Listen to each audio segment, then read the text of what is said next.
Hello everyone, welcome to Elite Classes. आज की इस वीडियो में हम डिस्कस करेंगे DSSB का जो Tier 1 का कॉमन पेपर होता है, जिसे हम जनरल पेपर भी कहते हैं। जनरल पेपर इंग्लिश का ये हम इसमें डिस्कस तो ये पेपर जो है ये DSSB का TGT कंप्यूटर साइंस का जो एग्ज़ाम हुआ था ये उसका है। और कब हुआ था? ये 25 जून 2023 और ये शिफ्ट 1 का पेपर है। ठीक है, फर्स्ट शिफ्ट जो थी उसका पेपर है। तो हम ये सारी चीज़ें इसमें मैं इसमें सिर्फ आपको हर एक पेपर का प्रीवियस ईयर के क्वेश्चन पेपर में सिर्फ इंग्लिश का ही पोर्शन सॉल्व कराऊंगा। तो अगर आपको अगर आप चाहते हैं कि आप अपना इंग्लिश इंप्रूव करना चाहते हैं और इंग्लिश में अच्छा स्कोर लेना चाहते हैं तो आप इस वीडियो को फॉलो कर सकते हैं। चलिए तो स्टार्ट करते हैं। पहले question, test of English language and comprehension. तो इसमें फर्स्ट क्वेश्चन है कि सिलेक्ट द मोस्ट, एक्चुअली आप इसको 61 मत समझिए क्योंकि इससे बाकी का पूरा सेट था तो उसमें से मैंने इंग्लिश वाला पोर्शन लिया है। तो क्या है? Select the most appropriate antonym of the given word. इसका गिवन वर्ड का एंटोनिम बताना है हमें। तो हमें पहला वर्ड गिवन है प्रेडिक्टेबल। प्रेडिक्टेबल जिसको हम प्रेडिक्ट कर देते हैं, जिसकी संभावना होती है। तो प्रेडिक्टेबल के अगर हमें बताना है एंटोनिम, एंटोनिम मीन्स कि अपोजिट वर्ड बताना है इसका। तो इसके अपोजिट वर्ड में अगर हम फर्स्ट वर्ड देखते हैं फोरसीनेबल। फोरसीनेबल ये भी क्या होता है कि जिसको हम पहले से ही देख सकते हैं, तो ये भी प्रेडिक्टेबल हो गया। इम्प्रोबेबल, एक्चुअली इसका आंसर है इम्प्रोबेबल। अगर मैं इसमें से इम हटा देता हूँ तो ये बन जाएगा प्रोबेबल। प्रोबेबल मीन्स कि जिसके होने की संभावना है। लेकिन इसके आगे हमने जो ये इम वर्ड यूज़ कर लिया, ये क्या है? प्रीफिक्स है। प्रीफिक्स यूज़ करने से ये वर्ड क्या बन जाएगा? अपोजिट हो जाएगा। तो इसका ये अपोजिट वर्ड हमने यहाँ पर कर लिया और इसका मतलब हो, ठीक है। प्रेडिक्टेबल का अपोजिट बताना था तो इम्प्रोबेबल आंसर हो गया इसका। बाकी के और ऑप्शंस भी देखते हैं। सर्टेन, सर्टेन मतलब होता है निश्चित, जो कि श्योर होता है। एक्सपेक्टेड, आपको पता ही है कि जो चीज़ हमें एक्सपेक्ट होती है। ठीक है, तो हमसे एंटोनिम वर्ड पूछा था तो हमने ये बता दिया। नेक्स्ट क्वेश्चन देखते हैं। जैसे हमारा यहाँ पर नेक्स्ट क्वेश्चन है ये, select the most appropriate meaning of the given idiom.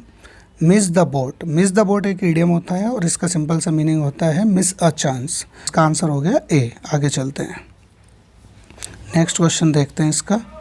ये नेक्स्ट क्वेश्चन जो है ये क्वेश्चन जो है ये बहुत इंपॉर्टेंट है। इसको हमें समझना होगा कि इसमें करना कैसे होता है क्वेश्चन। एक्चुअल में क्या होता है कि इसमें एक पैराग्राफ होता है। ये है क्या? चलो क्वेश्चन रीड कर देता हूँ। Sentences of the paragraph are given below in jumbled order. It means कि इनको जंबल कर दिया। एक पैराग्राफ था उसको आगे पीछे कर दिया। Now you have to arrange them. Arrange the sentences in correct order to form a meaningful and coherent paragraph.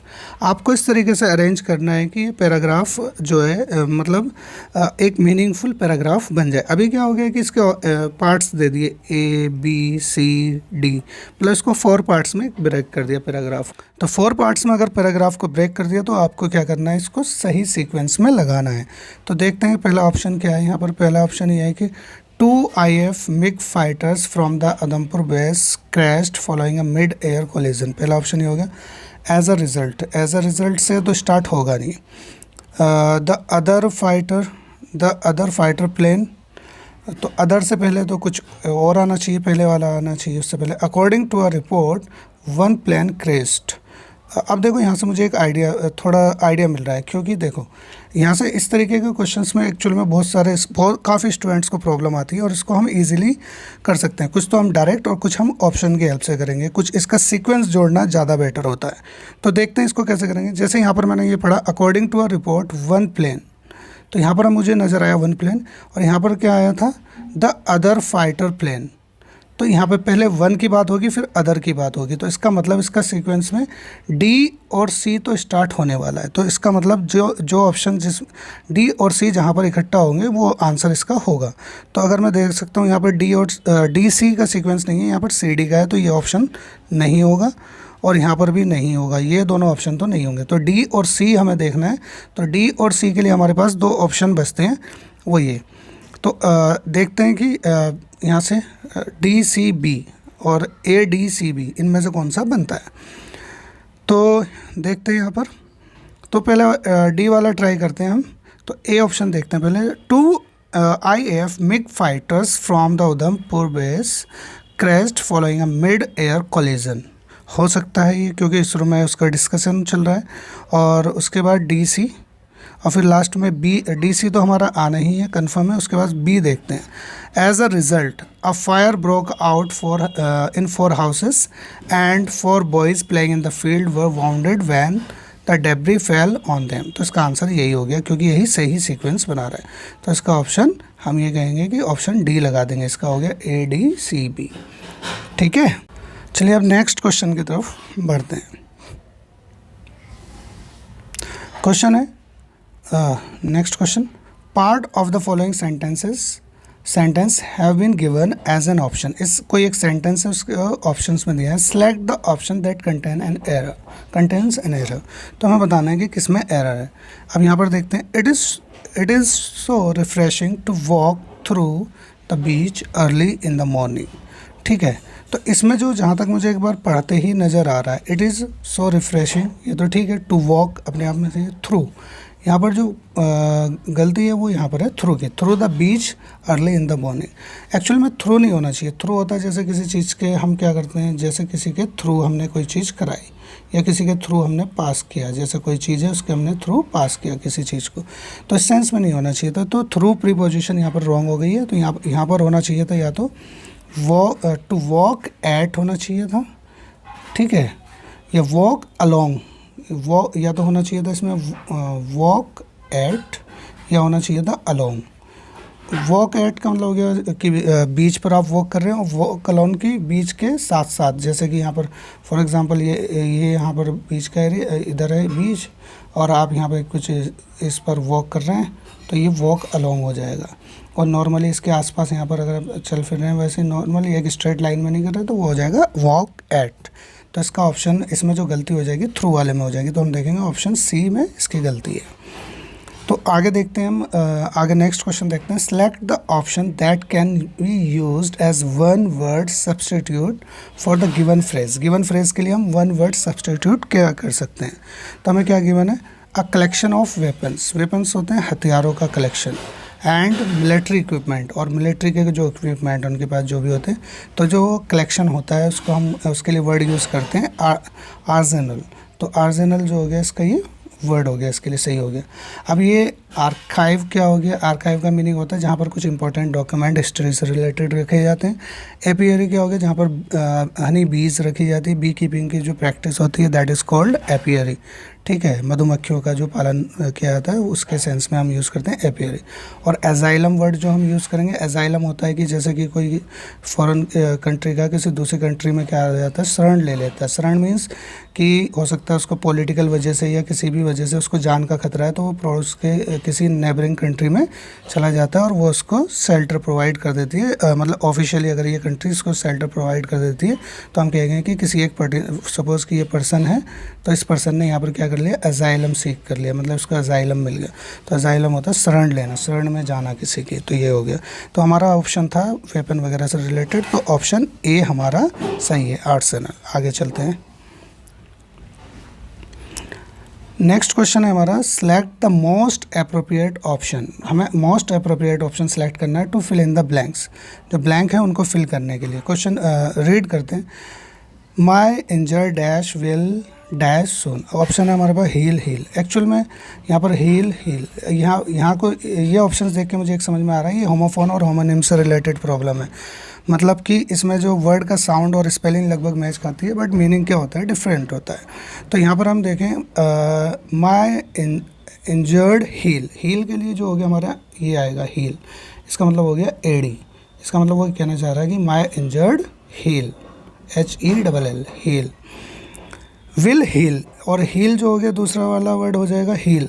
हम ये लगा लेते हैं हील, HEAL हील। दो वर्ड हो गए, एक हो गया हील, एक ये, दोनों हील ही पढ़े जाते हैं, बट इसका मतलब होता है ठीक होना या रिकवर करना, किसी बीमारी वजह से ठीक होना या किसी चीज़ से रिकवर करना। तो यहाँ पर क्या करें, माई इंजर्ड हील, मतलब उसकी जो एडी है वो इंजर्ड हो चुकी है। विल हील सून, वो ये कह रहा है कि जल्दी ही ठीक हो जाएगी। ठीक है, तो इस सेंस में हम यूज़ करेंगे, तो इसका आंसर हो जाएगा हमारा सी, ऑप्शन सी इसका सही हो जाएगा। नेक्स्ट क्वेश्चन देखते हैं। अगेन फिर हमारे पास क्या है, मीनिंगफुल ऑर्डर में हमें कंस्ट्रक्ट करना है। Sentences of a paragraph are given below in jumbled order. Arrange the sentences in the correct order to form a meaningful and coherent paragraph.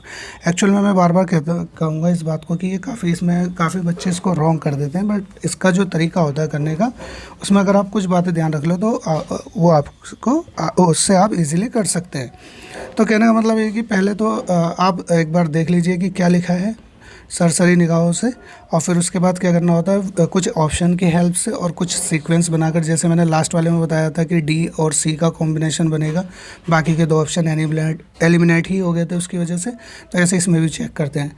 तो नॉर्मली सब्जेक्ट जो हमारा सेंटेंस होता है वी, ये स्टार्ट हो रहा है वी से। वी होता है प्रोनाउन। जनरली प्रोनाउन से सेंटेंस स्टार्ट नहीं होते हैं, हो भी सकते हैं but most of the time ऐसा नहीं होता, प्रोनाउन से स्टार्ट नहीं होगा। तो हम ये मान के चलते हैं क्योंकि पहले नाउन आएगा तो ही प्रोनाउन आएगा, क्योंकि नाउन के प्लेस पर जो वर्ड यूज़ होते हैं वही प्रोनाउन होते हैं। तो इसमें लिखा we can request the public library to send us all the books that will be replacing this year. तो हमें इसका मतलब है इससे पहले कोई ना कोई बात हो रही होगी, तो वी की बात हम तभी कर सकते हैं, प्रोनाउन तभी यूज़ होगा। तो इससे आगे देखते हैं इसके बाकी के पार्ट्स का। अच्छा ये रहे। अच्छा फिर दूसरा ऑप्शन आया, बी ऑप्शन आया हमारा हाउएवर। हाउएवर भी नहीं हो सकता। हाउएवर का मतलब ये कॉन्ट्रास्ट शो करता है, तो कॉन्ट्रास्ट शो करने के लिए भी पहले हमारे पास कोई बात होनी चाहिए। दैट्स मीन भी किसी कोई बात हो रही है, इसका मतलब तभी हम कह सकते हैं दैट मीन्स, ठीक है। तो इसका मतलब ये भी नहीं है। तो अब यहाँ से जो बात आती है वो आएगी, वो अब ऑप्शन ये क्लियर हो गया कि ऑप्शन डी से स्टार्ट होगा। तो ऑप्शन डी से ये 2 तो स्टार्ट नहीं हो रहे और ये दोनों स्टार्ट हो रहे हैं। तो देखते हैं यस्टरडे, अब आगे चेक करते हैं। Yesterday I was told that we had exhausted our library funds for this year. मतलब ये बताया गया है कि वो कह रहा है कि हमें बताया गया है कि हमारा जो लाइब्रेरी का फंड है वो एग्जॉस्ट हो चुका है, मतलब कि ख़त्म हो चुका है, ठीक है। अब ये ख़त्म हो चुका है तो इसका मतलब क्या है, इससे कुछ मतलब बनेगा। इसके बाद that means no books till the next academic session. इसका मतलब ये हो गया। तो इसका मतलब डी और फिर से सी, ठीक है, डी और सी। उसके बाद हो गया अब ये दैट्स मीन्स, अब यहाँ पर ये सीक्वेंस हो गया। अब इसके बाद देखते हैं कि अब हमारे पास कोई बुक नहीं होगी इस सीज़न में, लेकिन उसको कॉन्ट्राडिक्ट करने के लिए, कॉन्ट्रास्ट करने के लिए हम हाउएवर वर्ड यूज़ कर सकते हैं। तो बी हम यूज़ कर लेंगे, तो बी हो जाएगा however I think I have a solution to this problem. अब ये क्लियर हो गया कि डी बी ए। अब लास्ट में जो बचा हमारा ए हो जाएगा। ए का भी मिलाकर इसके साथ देख लेते हैं। तो ऑप्शन हमारा हो जाएगा डी सी बी ए, यानी D C B A option जो है हमारा क्लियर हो गया। क्लियर। अब यहाँ से लास्ट वाला भी क्या था, फर्स्ट क्या था, वहाँ पर बात की थी फंड मतलब कि फंड्स की कमी है। तो उसने सजेशन दिया we can request the public library to send us all the books that they will be replacing this year. तो हम उनको ये रिक्वेस्ट कर सकते हैं। तो ये हमारा हो गया। इसका आंसर हमारा जो हो जाएगा वो आंसर डी हो जाएगा। Answer D is correct. तो चलिए फिर आगे बढ़ते हैं, आगे देखते हैं और नेक्स्ट क्वेश्चन की तरफ बढ़ते हैं। नेक्स्ट क्वेश्चन है हमारा 68। Select the most appropriate option that can substitute the underline word in the given sentences if there is no error. To substitute select no substitution required. मतलब हमें यहाँ पर क्या करना है, इसमें देखना कोई एरर है या नहीं है, ठीक है। अगर उसमें कोई एरर नहीं है और कोई वर्ड अगर हम उसमें सब्सटीट्यूट कर सकते हैं तो ठीक है। मतलब हमें कोई सेंटेंस दिया ही है, अगर इसमें जो अंडरलाइन वर्ड है उसमें हमें ध्यान देना है। अगर उसकी जगह कोई सब्सटीट्यूट हम कर सकते हैं वर्ड तो करेंगे, और अगर नीड नहीं होगी तो हम लिख देंगे नो सब्सटीट्यूशन रिक्वायर्ड। तो चलो देखते हैं इसका आंसर क्या होगा। पढ़ के देखते हैं। पोस्ट कोविड, मतलब कोविड के बाद international air travel is hopping back एक ये फ्रेजल वर्ब का कॉन्सेप्ट बनेगा। हॉपिंग बैक टू नॉर्मलसी मतलब नॉर्मल सिचुएशन होने के लिए। हॉपिंग एक्चुअल में हॉप के साथ आईएनजी हम यूज़ करते नहीं, तो गलती तो हो गई यहाँ पर, ठीक है। तो हॉपिंग बैक इसके वैसे इसके लिए जो ज़्यादा अच्छा वर्ड है इस तरीके से, जब कोई चीज़ हो जाती है, कोई घटना घट जाती है, उसके बाद चीज़ों को अब जब नॉर्मल करने की कोशिश करते हैं वो धीरे धीरे करती है, उसको डगमगाते हुए लड़खड़ाते हुए सेंस में उसको बोला जाता है। उसके लिए वर्ड हो जाएगा हमारा लिम्पिंग हो जाएगा। Limping back to normalcy, actual में ये पूरा वर्ड बनता है लिम्पिंग बैक टू नॉर्मलसी, पुरानी मतलब कि नॉर्मल कंडीशन होने के लिए अभी काफ़ी जद्दोजहद करनी पड़ रही है। तो ऑप्शन ये हो जाएगा हमारा इसका। लिम्पिंग बैक क्या होता है, एक फ्रेजल वर्ब के सेंस में यूज़ होता है वर्ड। आगे चलते हैं, नेक्स्ट क्वेश्चन देखते हैं। नेक्स्ट क्वेश्चन है select the most appropriate meaning of the given idiom. ये फिर से ईडियम गिवन है। मैंने बताया कि ईडियम आपको you will have to learn the idiom by heart because there is no other alternative to do it so आपको याद ही करने होंगे। ईडियम इज शॉर्ट फ्यूज़ मतलब मान लो इसको थोड़ा रिलेट कर सकते हैं। मान लो कोई फ्यूज़ है और शॉर्ट हो जाता है, मतलब शॉर्ट फ्यूज़ क्या होगा, जल्दी जल्दी ख़राब होता रहेगा। इसीलिए क्या होता है कि इसके लिए होता है, गुस्से के लिए यूज़ होता है शॉर्ट फ्यूज़।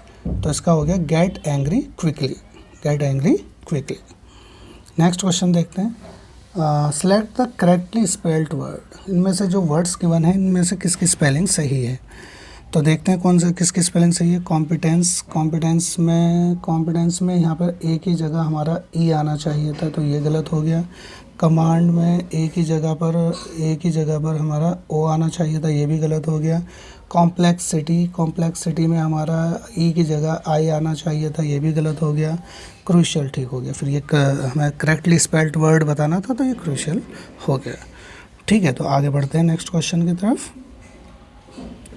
नेक्स्ट क्वेश्चन है हमारा, क्या लिखा है, select the most appropriate option that can substitute the underlining phrase दिया है in the given sentence. If there is no need to substitute, हम देखेंगे कि जो अंडरलाइनिंग वर्ड है क्या हमें इसको सब्सटीट्यूट करने की नीड है या नहीं। if there is no substitute there is no need to substitute it, select no substitution required। अब आपको पता ही चल गया इसके बारे में। क्वेश्चन क्या है, the Mysore palace is gearing up for the winter festival. Gearing up मेरे ख्याल से ठीक है, सेंटेंस में कोई एरर नज़र नहीं आ रही। गियरिंग अप का मतलब होता है किसी चीज़ के लिए, गियर अप जो यूज़ होता है ये भी एक फ्रेजल वर्ब के सेंस में यूज़ होती है और इसका मीनिंग होता है किसी चीज़ के लिए तैयार होना। तो क्या कर रहा है कि the Mysore palace is gearing up for the winter festival. I think तो क्वेश्चन जो है बिल्कुल ठीक है, तो हम कहेंगे इसके लिए नो सब्सटीट्यूशन रिक्वायर्ड। अगर इसकी जगह हम सेटिंग अप करते हैं तो मतलब वो सेट कर रहा है किसी चीज़ को, ये भी नहीं बनता। फोर्टिफाइंग अप का हो जाता है, फोर्टिफाइंग के लिए हो जाता है कि किलेबंदी कर रहा है, जो कि यहाँ पे कोई सेंस नहीं बन रहा। ड्रेसिंग अप का मतलब हो गया कि कपड़े से वगैरह से रिलेटेड हो गया कि ड्रेस पहन रहा है, तो ये भी सेंस नहीं बनता क्योंकि यहाँ पर बात हो रही है मैसूर पैलेस की। ठीक है, तो गियरिंग अप मतलब उसके लिए उसने कमर कस ली। गियरिंग अप एक तरीके से होता है कमर कसना किसी चीज़ के लिए, तो ये इसका आंसर सही हो जाएगा। Select the most appropriate option to fill in the blanks. मतलब ब्लैंक फिल करने के लिए हमें अप्रोप्रिएट ऑप्शन चूज़ करना है। There is a dash train from Mysore to Chennai, मतलब मैसूर टू चेन्नई। अब यहाँ पर ऑप्शन देखते हैं, स्पीडी एक ऑप्शन हो गया, स्पीडी। दूसरा हो गया ब्रिस्क का मतलब होता है तेज तेज चलना। ठीक है, एक हो गया क्विक और हो गया फास्ट। तो ज़्यादा सूटेबल यहाँ पर एक्चुअल में यहाँ पर ये जो है ना डिग्री ऑफ एडजेक्टिव से रिलेटेड प्रॉब्लम है, इसमें डिग्री ऑफ एडजेक्टिव से रिलेटेड प्रॉब्लम है। जब नॉर्मल सेंस नॉर्मल बात होती है, जैसे ए लगा होता है तो हम यूज़ करते हैं पॉजिटिव डिग्री। जैसे मान लेते हैं यहाँ पे फास्ट ले लेते हैं, आंसर एक्चुअल में इसका फास्ट ही होगा। There is a fast train from Mysore to Chennai. तो अगर यहाँ पर देन वर्ड होता है, अगर हमारे पास देन यूज़ हो रहा होता है, देन THAN, तो ये कंपैरेटिव डिग्री के लिए यूज़ होता है, तो हम यहाँ पर इसका यूज़ करते हैं फास्टर। और यहीं पर एक ही जगह अगर द यूज़ होता है तो हम इसका सुपरलेटिव डिग्री यूज़ करते हैं, इसमें यूज़ करते हैं हम फास्टेस्ट। तो यहाँ पर ऑप्शन ये सही हो जाएगा। नेक्स्ट चलते हैं आगे नेक्स्ट क्वेश्चन की तरफ। नेक्स्ट क्वेश्चन है हमारा, select the option that can be used as one word substitute for the given phrase। one word actual में ये one word substitute का क्वेश्चन है। तो क्या हो गया, the study of evolution of Mankind. Study of evolution of Mankind मतलब इंसानों ने किस तरीके से धीरे धीरे इवोल्यूएट करते हुए आगे बढ़ता गया, इस स्टेज पर आ गया। तो जहाँ पर भी स्टडी वर्ड आता है, स्टडी के लिए लॉजी वर्ड तो आएगा। ठीक है, तो ऑब्वियसली सबके अंदर लॉजी, LOG, यहाँ पर भी लॉजी। ठीक है, और यहाँ पर भी लॉजी, तो इन तीनों का लिखा है। ठीक ठीक है। तो कार्टोग्राफी तो इसमें तो नहीं आएगा, तो ऑप्शन देखते हैं। वैसे इसका जियोलॉजी मतलब ज्योग्राफी से रिलेटेड होता है, तो यहाँ ज्योग्राफी की बात नहीं कर रहे हैं। आर्कोलॉजी मतलब जैसे आर्कोलॉजिस्ट होते हैं, खुदाई वगैरह करते हैं, पुरानी चीज़ों पर रिसर्च करते हैं, तो आर्कोलॉजी भी नहीं होगा, ठीक है। एंथ्रो जो होता है ना, एंथ्रो जो वर्ड यूज़ होता है ये एंथ्रो जो वर्ड यूज़ होता है ये ह्यूमन के लिए यूज़ होता है, मैनकाइंड के लिए यूज़ होता है। एंथ्रोपोलॉजी जो है इसका आंसर हो जाएगा। कार्टोग्राफी होता है कि जो मैप का जो, जैसे हम वर्ल्ड मैप वगैरह बनाए या इंडिया का मैप बनाए, जो मैप बनाने का जो काम होता है उसकी जो आर्ट होती है उसको हम क्या कहते हैं, कार्टोग्राफी। तो इसमें आंसर हो गया इसका एंथ्रोपोलॉजी। नेक्स्ट क्वेश्चन पे, part of the following sentence have been given as an option, select the option that contain an error. तो हमें बताना है कि जो 74 क्वेश्चन है इसमें को हमें देखना है कि इसमें क्या एरर है। तो इसके पार्ट्स ये रहे, whether I do not agree with her views I respect her for her honesty. तो यहाँ पर सेंस जो है ना, यहाँ पर ये जो प्रीपोजिशन की एक्चुअल में प्रॉब्लम बनी है यहाँ पर प्रीपोजिशन की। वेदर जो है ये अपने आप में पढ़ने से ही मतलब कोई सेंस नहीं दे रहा है। यहाँ पर हमें कॉन्ट्राडिक्ट वाली चीज़ बतानी है, तो कॉन्ट्राडिक्ट के लिए यहाँ पे ज़्यादा अच्छा वर्ड होगा ऑल दो। इसकी जगह वेदर की जगह हम यूज़ करते हैं ना ऑल दो, यहाँ यूज़ होता तो ज़्यादा बेटर होता। तो वेदर वाले ऑप्शन में मिस्टेक है, तो हम यहाँ पर ये लेते हैं। तो अब ऑप्शन डी आंसर हो जाएगा इसका। तो अब इसको कैसे पढ़ना चाहिए था, whether I do not although, sorry whether नहीं, although I do not agree with her views. ये कहना चाह रहा है कि हालांकि मैं उसके व्यूज़ से एग्री नहीं करता, आई respect her for her honesty. फिर भी वो क्या कर रहा है कि मैं उसकी रेस्पेक्ट करता हूँ ऑनेस्टी के लिए, ठीक है। ऑनेस्टी के लिए वो क्या कर रहा है, रेस्पेक्ट कर रहा है, ठीक है।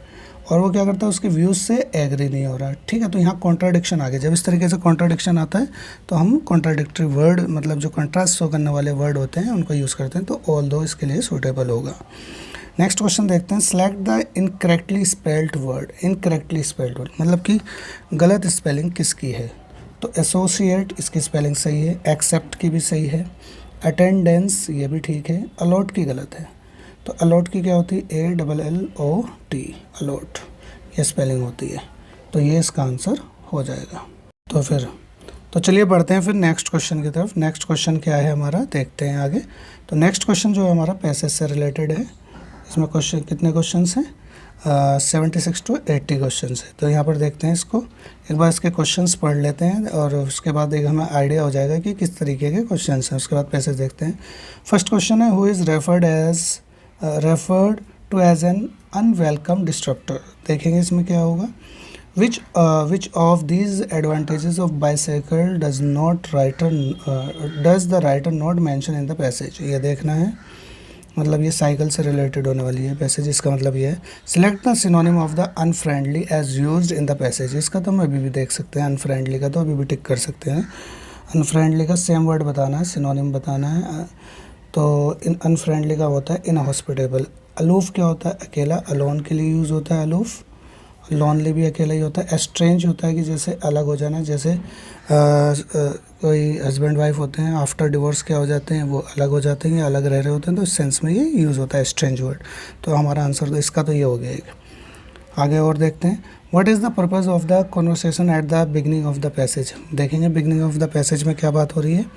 What does the writer mean when he says it seems egalitarian is part and parcel of cycling culture. इसका मतलब ये साइकिलिंग कल्चर के बारे में बात होने जा रही है। तो देखते हैं क्या बात हुई है इसमें और इसे रेट करते हैं पैसेज को। जहाँ पर भी इंपॉर्टेंट वर्ड्स होंगे, अब हमारे दिमाग में क्वेश्चन सेट हो गए, तो जहाँ पर भी इंपॉर्टेंट वर्ड्स होंगे हम उसको देख लेंगे। Any bicycle repair shop around, can anyone share location please. That was a desperate appeal from a women in our resident association WhatsApp group. Her child bicycle needed urgent mending. मतलब यहाँ पर ये हो रहा है कि उसको साइकिल रिपेयर कराने की ज़रूरत है।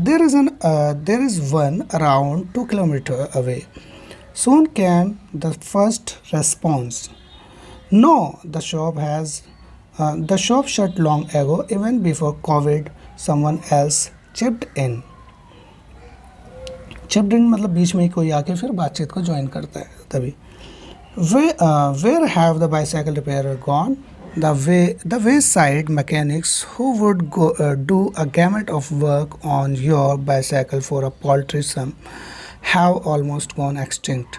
These days, only children use bicycles, and a mechanic need regular customers to survive. There is a time in almost everyone's life when become proud owner of their first bicycle, and there comes a stage when we abandon the prized possession and graduate ourselves to a motorized vehicle. Unused and unattended, the bicycle rust, disintegrate, and finally end up at scrap dealer. ये passage की बात हो गई यहाँ तक. Next question देखते हैं. The city road in Kerala now have become totally unfriendly for bicycles. A cyclist in odd man out on the chaotic road, an unwelcome disruptor. आओ ये क्वेश्चन आया था हमारा unwelcome disruptor. तो यहाँ पे आ गया unwelcome disruptor among the automobiles, arrogantly jostling for space. तो यहाँ पे एक ये आंसर बनेगा. हमारे क्वेश्चन के पहला चलते हैं. पहला क्वेश्चन जो था उसमें देखते हैं. अनवेलकम डिस्ट्रप्टर की बात यहाँ पर हमारी हुई थी. Who is referred as an unwelcome disruptor. तो अनवेलकम डिस्ट्रप्टर किसके लिए यूज़ हो रहा है? मोटरसाइकिलिस्ट के लिए यूज़ हो रहा है. स्क्रैप डीलर की बात नहीं हो रही, साइकिलिस्ट की बात नहीं हो रही है, यहाँ पर कार ओनर की बात नहीं हो रही है. तो इसका आंसर हो गया बी. जैसे मैं यहाँ पर हमने देखा है ना कि मैंने अंडरलाइन कर दिया यहाँ पर. Unwelcome disruptor among the automobiles arrogantly jostling for space. तो यही इसका आंसर हो गया. आगे चलते हैं. तो आंसर हमने इसका मार्क कर दिया. नेक्स्ट देखते हैं. नेक्स्ट क्या है? These are people out there who love to bicycle to their workplaces but dare not, riding the reckless traffic on the way. Is speed synonymous with the progress? The transition from black car to the bullet train denotes mankind's journey towards the development. However, passion for speed and more speed could trigger a gasping race to nowhere. To find to release the fruits development, the curve has slowed down and plateaued somewhere. A bicycle is silent like a butterfly, easy like a true friend to possess and to maintain. Bicycle symbolizes the fine balancing, not just on its narrow wheels, but a balanced living. This simple carbon-free mode of transport helps the rider to be healthy and heal the habitat. People who cycle to work tend to be less stressed. ये word आ गए हमारे. किसके फ़ायदे पूछे थे ना, तो हाँ ये tent at the workplaces. Motorcyclists whiz past hiding their heads and thoughts in full face helmets. Car owners roll up their glasses and cocoon their mind and body from the outside world. A cyclist pedals under the open sky. Open up a friends and fellows on the way and forget one's own worries. It seems egalitarianism is a part and parcel of cycling culture. अब ये word हमने बहुत सारे देख लिए. Actual में egalitarian का भी क्वेश्चन आया था. क्वेश्चन आ गया ना, जैसे कि अच्छा सारे क्वेश्चन डिस्कस कर लेते हैं पहले. क्वेश्चन 17 देखते हैं. विच of these advantage of the cycle does the writer not mention. Cycle का कौन सा फ़ायदा मेंशन नहीं किया? इको फ्रेंडली ट्रांसपोर्ट है. सिंपलाइज बैलेंस लाइफ, ये भी बात हुई है इसमें. इजीली नेविगेट इन ट्रैफिक, नहीं ये वाली बात नहीं हुई. नेविगेशन की बात नहीं हुई. It acts as a stress buster, ये भी है, स्ट्रेट बस्टर की तरह काम करता है. तो ऑप्शन इसका जो हो गया कौन सा सही नहीं है, तो ऑप्शन ये हमारा सही नहीं है. सी जो सही नहीं है वही हमारा आंसर हो जाएगा, क्योंकि हमसे नोट पूछा है. ठीक है, तो नेक्स्ट क्वेश्चन देखते हैं. ये हमने ऑलरेडी कर लिया है. 78 79 पे चलते हैं. What is the purpose of the conversation in the beginning the passage की बिगनिंग में कॉन्वर्सेशन स्टार्ट हुई थी, जहाँ पर ये पूछा जा रहा था is there any bicycle repair वगैरह. तो इसमें क्या होगा, यहाँ पर देखेंगे नो पर्टिकुलर पर्पज़, नहीं, वो कॉन्वर्सेशन का कुछ ना कुछ तो पर्पज़ है. An interesting way to introduce the topic of disappearing cycle mechanic, हाँ यही होगा. नहीं, अच्छा हाँ यही है कि साइकिल मैकेनिक क्या हो चुके हैं, डिसअपीयर हो चुके हैं. एक्सप्रेस एंगर, ये नहीं था. Bring the everyone's notice chaotic state of the roads Kerala, नहीं. तो एक्चुअल में साइकिलिंग किस तरीके से डिसअपीयर हो चुकी है साइकिल्स, इस टॉपिक को अवेयर करने के लिए कॉन्वर्सेशन स्टार्ट की गई थी. तो ये आंसर इसका सही हो जाएगा. तो लास्ट क्वेश्चन है हमारा. What does the writer mean when he says he seems egalitarianism is part parcel of cycling culture? इसका मतलब cycling culture isolate the poor, गलत जवाब। यानी एगलिटरिज्म का मतलब होता है, एगलिटरिज्म का मतलब होता है सब चीज़ को इक्वलाइज करना, मिलजुल कर चलना, sense. Cycling culture increases the polarization of the community, नहीं, पोलराइजेशन की बात नहीं हो रही, बराबर का नहीं। पोलराइज होता है कि एक ही जगह पर इकट्ठा कर देना किसी चीज़ों को, नैरो व्यू में चले जाना। Cycling promotes an elitist culture, elite culture को प्रमोट करती है, नहीं, ये वाली बात भी नहीं हो रही। Cycling symbolises the removal of inequalities among the people, हाँ, removal of unequalities among the people, तो ये वाला आंसर हमारा ठीक हो जाएगा। तो उम्मीद है कि आपको ये समझ आया होगा। अगर ये समझ आई होगी जो मैंने ये कराया है आपको समझ आएगा। अगर चाहते हैं कि इस तरीके की वीडियोस और भी आए तो कमेंट बॉक्स में बताएं कि ये कैसी लगी वीडियो आपको, और कुछ और पेपर में जो इसमें फीडबैक होगा वो भी आपका कंसिडर किया जाएगा। अगर कुछ सजेशंस हो वो भी आप दे सकते हैं। Thank you so much.